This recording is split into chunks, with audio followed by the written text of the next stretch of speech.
Audi says goodbye to the V10 engine by bringing back the R8 GT.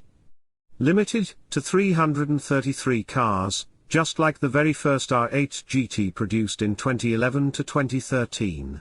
The 2023 Audi R8 GT RWD is powered by a 5.2-litre naturally aspirated V10, with 620 horsepower and 565 Nm of torque.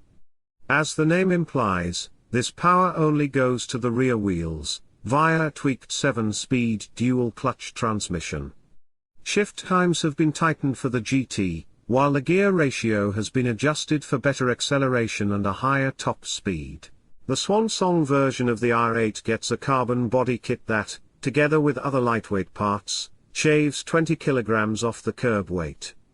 The R8 GT RWD reaches 100 km per hour in 3.4 seconds, 0.4 seconds faster than the RWD Coupé but just under 0.3 seconds slower than the regular Quattro.